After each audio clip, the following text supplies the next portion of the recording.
Stephanie Van Hassel joins me. Hi, Stephanie. Good to see you again. Hey, it's good to see you. And we're going to talk today about your book, Time of Uncertainty, and all of your other artwork. I got that book right here. This is from 2020 already. It's been 4 years. So we're going to It talk flew about that, fast. though. It's been, When you look back on this book, uh, how do you feel about it now, so many years later? it's a great time capsule. Um, Obviously, most of it wasn't even about the pandemic. It kind of included the pandemic towards the end, but most of it was just about life transitions that I was having leading up to the pandemic. But yeah, it's a nice little time capsule. No, That's the and best I way I shouldn't can. say it's that old. It's not, to me, it's like still a new book. I mean, Well, anything sure. 5 years or under is still, like, as far as I'm concerned, brand new. But so you spent a few years before it came out writing it, right? So it's Yes, that book is the result of probably 3 years worth of just like panic and angst filled journaling. Um, going from being a single parent, living in my brother's house, um, moving in with someone, starting over, romantically, and just uprooting my entire life and moving is it was a lot. big transitions during that time. And Yeah. I know the book is in three different sections. Can you talk a little bit about that, the organization of that, the different chapters? Most of it is chronological, but there were a few exceptions. Like one of the sections is focused on my daughter, Ellie. So, any of the poems I wrote about her throughout toddlerhood, which was definitely an interesting time, I've stuck most of those in there. Um, there was one section that started with Hurricane Florence, and it kind of that was the last section, and it ended with the pandemic, and just that was more of my natural disaster section, if you could call it that. So I tried to group things together as they kind of made sense, but it was mostly chronological. Nice. The and tell us a little bit about for those who don't know Hurricane Florence. Hurricane Florence came through the area where I live, which is I like to call it the armpit of North Carolina. I'm in between Charlotte and Wilmington. I'm right off of I-74. I live in Scotland County, which is a small county. We're right next to Robeson County, which is significantly larger. And I guess you could say we're a suburb of Fayetteville. But in 2018, Hurricane Florence had come through and absolutely devastated the area where I live. And one of the most striking moments, I considered putting this picture in the book, but there weren't any other pictures, so I left it out.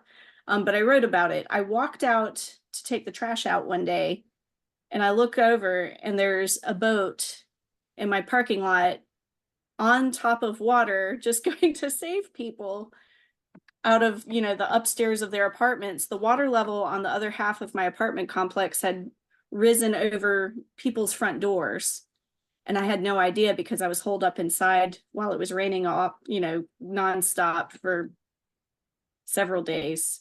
I had no idea that it had flooded so badly in the rest of my apartment complex. So that was a huge, again, just devastating natural disaster that hit our area. I know a lot of people who lost their homes, and when they were waiting for FEMA money, and that took forever. In fact, I still have a friend right now who lives in the Lumberton area, and his family is just now getting to move into their new home with the FEMA money that they finally received. So, I mean, the Wow, so after many years effects of later. it have been crazy. I mean, that was 6 years ago Yeah. almost. It was the fall. But they canceled school here. School had been canceled for about 2 months. 2 months. Wow. Yeah, I mean, you couldn't get the buses out to these homes. Some of the roads had crumbled away. It Oh. was really, it was really something else. So in that So anyway, section, you have a poem, Hurricane Florence, yes. same title as the chapter. And then there's a poem right after that, Aftermath. Hmm. And day two without power is the first line of Hurricane Florence. So how many days were you without power? Honestly, I got very lucky with that. My apartment complex was on the same power grid as the downtown area of our town, which includes like the police station, Oh, city that's good. hall, Yeah. like, so the police station has to have power. So we didn't go longer than 3 days, I don't think, without power. But some places, I mean, like I said, these people had lost their homes. Some people were without power for weeks. It was very devastating. They had to get linemen coming in to help re redo the electricity. They'd come in from out of state Wow. just to That's so help out. it was a Yeah, big disaster. Yeah. it was. It was. Well, and that's also maybe where you talking about the parking lot boat. There's a poem titled "Parking Lot Boat." That So was it. That's just the image in my mind. It's one of those things you would never forget. It's so bizarre. yeah, It felt those unreal. so those kinds of events really stick with us. And is that the job of the poet, is to really capture that moment? Um, I don't know if it is to capture it for other people, but to document it for myself is great. Sometimes I go back. I have a very bad memory. I actually recently was diagnosed with ADHD, which makes a lot of sense. But a lot of times I do go back and read these things that I'd written years before, and it's like, oh, I had forgotten about that. And it's a nice reminder. It's nice documentation, or a time capsule, as I like to call it. Just, you know, reminding myself of what I've been through. That is a nice way of putting it, a time capsule, because it Yeah. does. To me, it does capture something from your life, the world around you, and yeah, that's so as you move through that third section, Hurricane Florence, at what point do we get to the pandemic poems? There are just a couple in here. Yeah, it's right at the very end, really. Okay. Um, And you decided to work them in last minute. You thought they yeah, would. real I pretty much I had reinvested into writing during the pandemic because as everything was shut down, we were quarantined. I wasn't going anywhere or doing anything else except watching Tiger King. So I did get back into writing quite a bit. I found myself spending a lot of time in my garden. And so you'll see a few in there just about garden things. And even after I had finished putting the book together, I'd continued writing quite a bit about my garden and being at home. And that's just kind of, again, a reflection of what was going on around me. There is a poem, Corona Quarantine, so there's that. Yes. And then Time of Uncertainty is the very last poem. So was that the very last one written? The last one written before I put the book out, yes. Wow, wow. I've written another one, and I'm not going to remember what I called it. I'm terrible with names. Again, ADHD. I'd written another one about the quarantine after I had put the book out. And I had done that one. I want to say it was a golden shovel. I was getting into those where you borrow a line from an existing poem and you stick it in a different spot in your poem. Um, I remember just reflecting on all the deaths that were happening with the pandemic. And I remember I included a reference to an Aztec death whistle. I don't know if you're familiar with those. Yes, yeah. We I have think one in that my appeared in the house. Ghostbusters movie. Oh yeah, I yeah. think, So, right? Is that the uh-huh.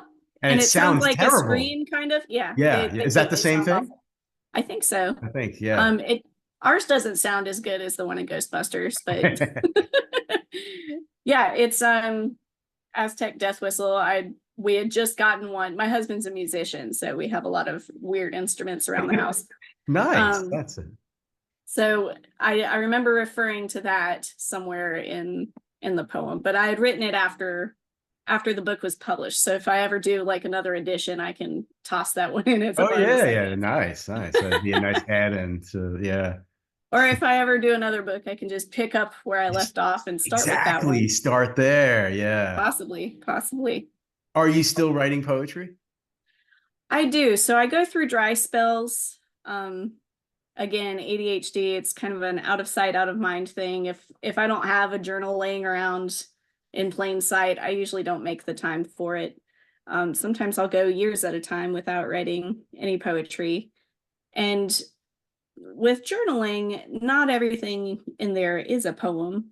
Sometimes it's just, again, me documenting feelings about what's happening to me and what's happening around me. Um, I think I don't know if I would have enough for material for another book anytime soon. Um, but it's definitely crossed my mind. I really wanted to do a poetry book about ghosts because I like reading ghost stories. And I haven't seen I actively sought that out for a while just to see, are there poem books, like an entire book of poetry dedicated to just ghost stories? And I found maybe two in my exhaustive search. And then I got so tired of researching it, I kind of let the idea go.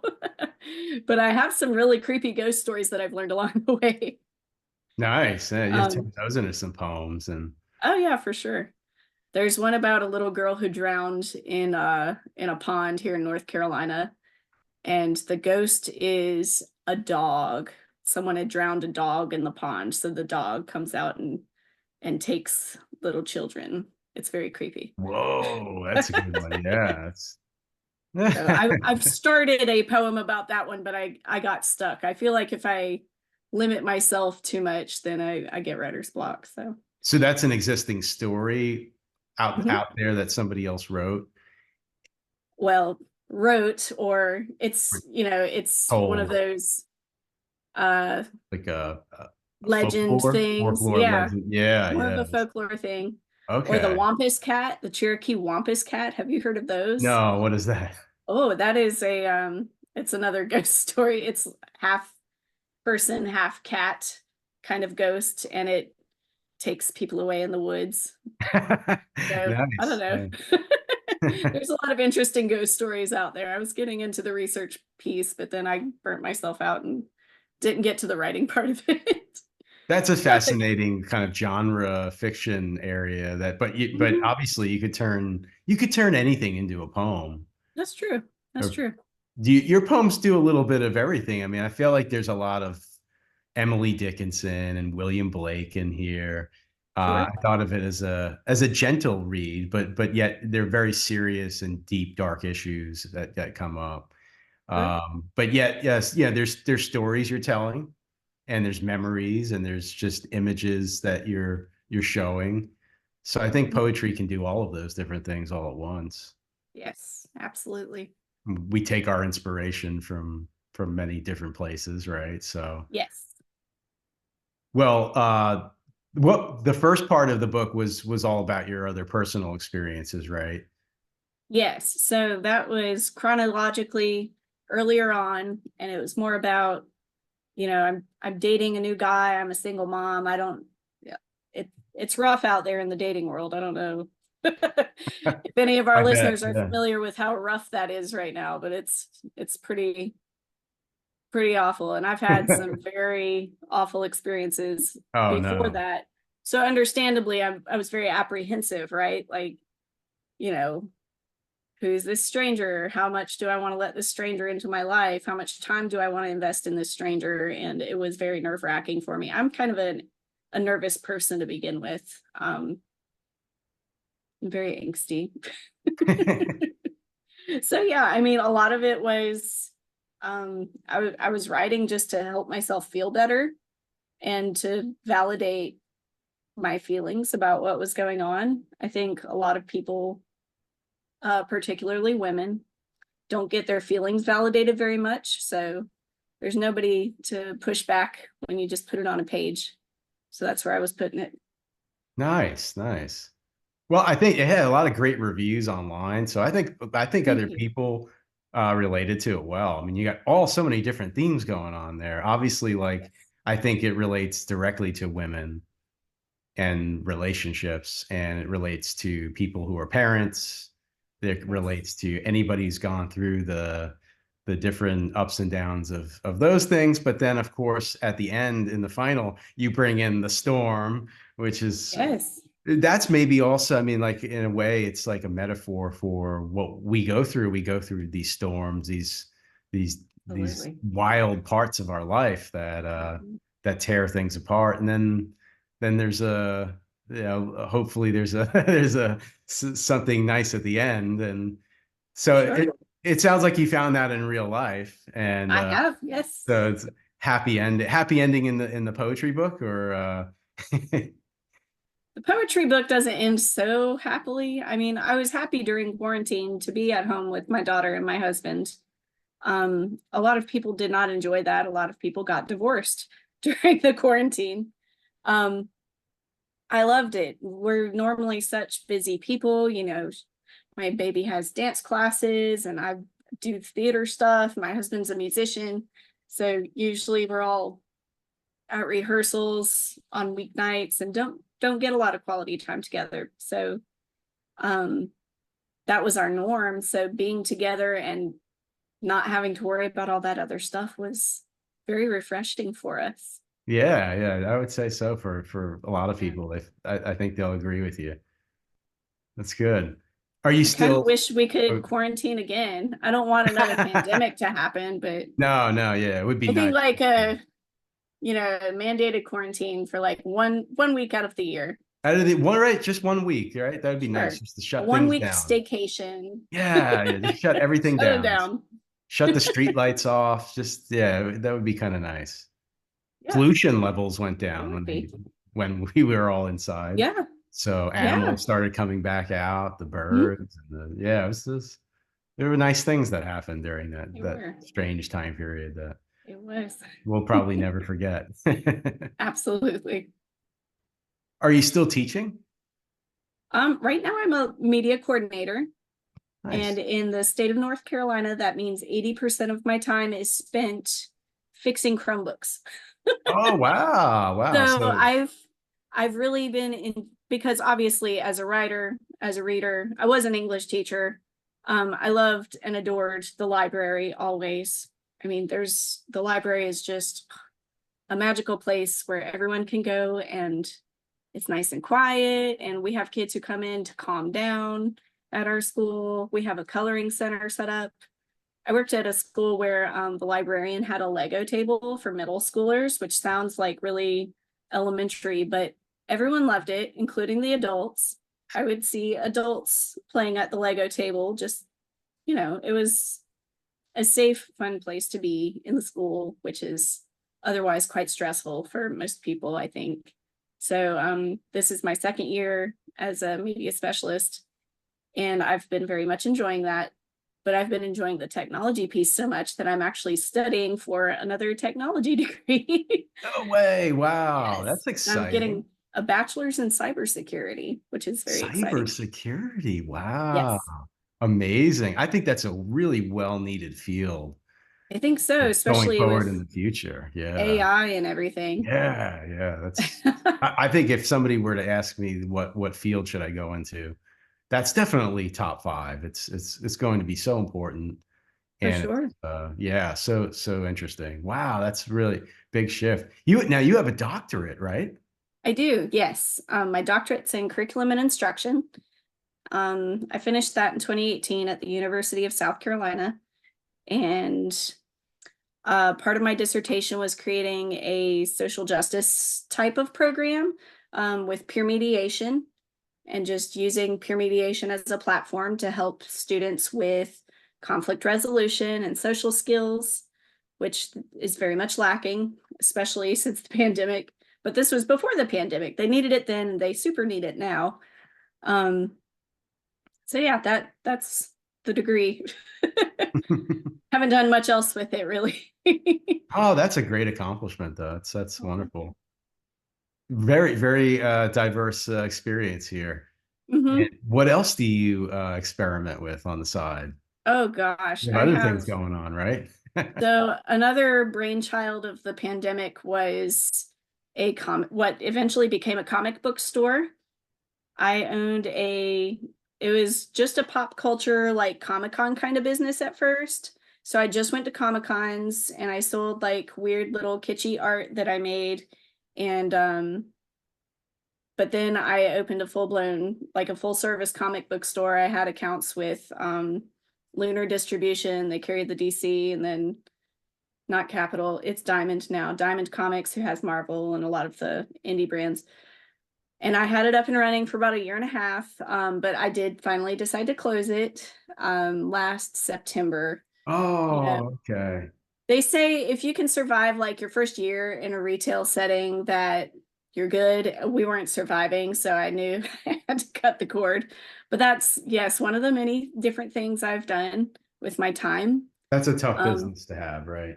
it is, but it was so rewarding. We had a back room and we did a lot of different community events there. Oh, that's So great. we had like a murder mystery night, and we Oh, had nice. to play Magic the Gathering, and we had a D&D group that came every week. So it was a cool thing for the community to have, but wasn't financially viable, sadly. Yeah, yeah. Well, that's all right. You never know until you try. Yeah, at least you did it. Exactly. That's But I do have other businesses. So in the back of the comic book store, my children's theater company was born. It's called Big Cheese Theater. And so that started with, again, just wanting to use the back of the store. I had some children meet up with me once a week. It was every Thursday evening. We would have acting lessons, and we did a showcase presentation after a few months. And since I've closed the store, we've started traveling to different venues. I think we've been in 4 different venues now, including our local arts council here in Scotland County. And now I'm on the board there. So I've been staying busy. nice. That's really so something really great came out of that. Yes, for That's right at sure. the that's yeah, terrific. Good community service. That's great. It is, yeah. We're hoping to do Best Christmas Pageant Ever this fall. Nice. That's a good one. And we have a summer camp coming up in August. They're doing some Wild West kind of show that was written by a local playwright. Wow. They hook you up with the local playwright. Yeah, definitely send them my Come way. talk on your podcast. Yeah, absolutely. We'll talk to them. Sure. Yeah. That's oh yeah. Wow, that's really and it's only children, right? You're only dealing with Um, yes and no.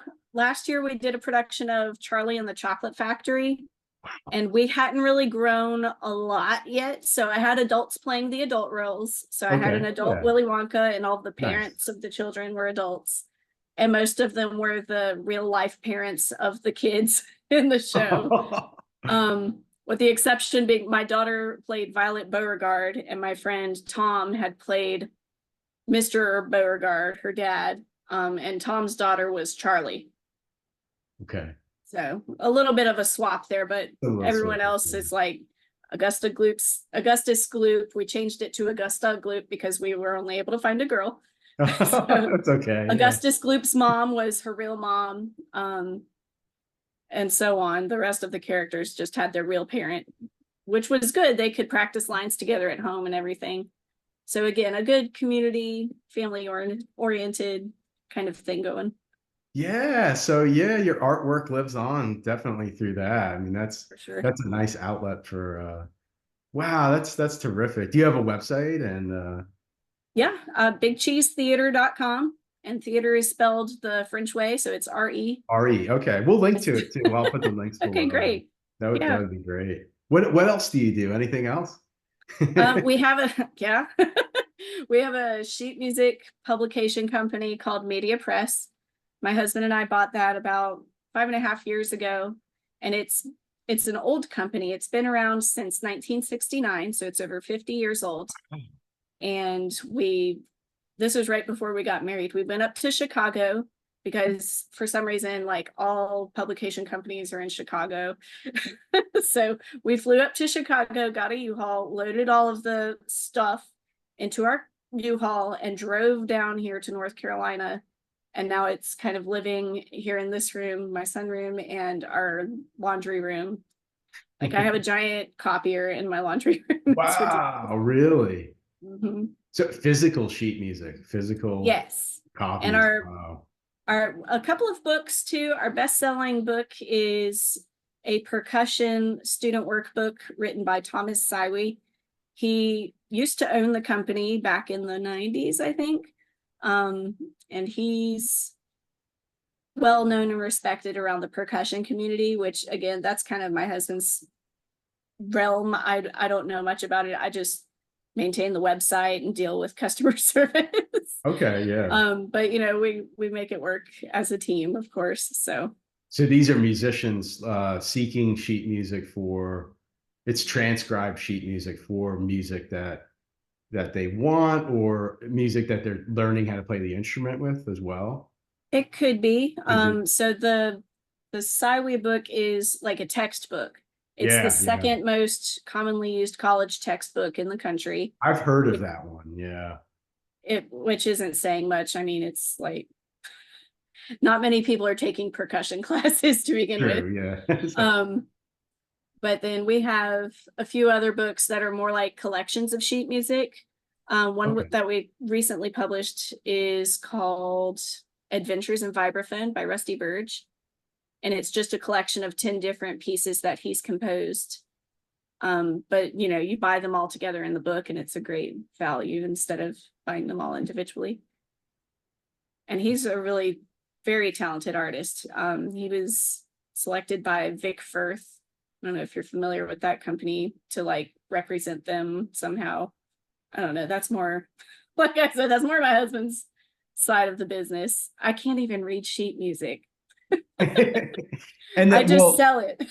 the physical hard copy of it is still the preference. Is that That's the interesting part. We've digitized everything. So everything that we sell, we obviously still sell physical copies, but we also make everything available as a digital download. So somebody can print off, you know, download it real quick, like, oh, I've got a recital coming up. I should pick out a piece of sheet music and let my professor look at it or whatever. Let me download something real quick so I can give it to him tomorrow. That sort of thing.